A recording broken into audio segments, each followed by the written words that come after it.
Property आपके नाम नहीं है, प्रॉपर्टी किसी दूसरे के नाम है, फिर भी आप लोन अगेंस्ट प्रॉपर्टी चाहते हैं, तो ये क्या संभव है दोस्तों? कुछ कंडीशन के अंदर ही संभव है। उदाहरण के रूप में बताता हूँ कि अगर प्रॉपर्टी आपके ब्लड रिलेशन के अंदर है, यानी कि आपके पेरेंट्स के नाम से है, आपके मदर फादर ब्रदर सिस्टर या आपकी वाइफ के नाम से है, तो उस सूरत के अंदर आपको लोन अगेंस्ट प्रॉपर्टी दूसरे के नाम वाली प्रॉपर्टी के ऊपर मिल सकता है। उसका प्रोसेस क्या होता है कि उदाहरण के रूप में मान के चलता हूँ कि प्रॉपर्टी मैं लोन लेना चाहता हूँ, प्रॉपर्टी मेरे ब्रदर के नाम से है, वो प्रॉपर्टी का जो मालिक है वो मेरे ब्रदर हैं, तो उस सूरत के अंदर क्या होता है कि केवाईसी सारी की सारी मेरी लगेगी, फाइनेंशियल मेरे लगेंगे, इनकम प्रूफ मेरी चेक की जाएगी, अगर मैं जो बिजनेस करता हूँ वो उस बारे में डिस्कशन मेरे ऊपर किया जाएगा और सारी की सारा जो सिविल स्कोर है वो मेरा चेक किया जाएगा,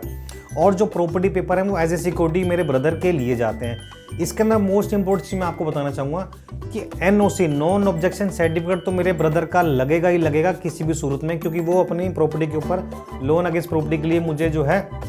वो परमिट कर रहे हैं, तो बैंक इस चीज़ को एनओसी के रूप में लेता ही लेता है। साथ ही साथ इसमें एक चीज़ और ऐड करना चाहूँगा कि ये सिंपल सिनेरियो कि मैं लोन ले रहा हूँ अपनी प्रॉपर्टी अपने नाम से और प्रॉपर्टी मेरे ब्रदर के नाम से, तो उसमें एनओसी तो लगेगी ही लगी, लेकिन कुछ सिनेरियो के अंदर जो बैंक के क्रेडिट मैनेजर होते हैं वो ये भी कह सकते हैं कुछ केसेस के अंदर कि ब्रदर के भी बिजनेस को हम वेरीफाई करेंगे, ब्रदर की इनकम को भी वेरीफाई करेंगे। तो कुछ केसेस के अंदर ऐसा हो सकता है। अगर आपका भी इस रिलेटेड कोई प्रश्न है जिसमें आप दूसरे के नाम से प्रॉपर्टी अगेंस्ट लोन लेना चाह रहे हैं या आपको किसी प्रकार की दिक्कत आ रही है, तो आप मुझे कमेंट्स कर सकते हैं, मैं उसके बारे में आपको जल्दी से जल्दी रिप्लाई करने की कोशिश करूँगा। धन्यवाद दोस्तों।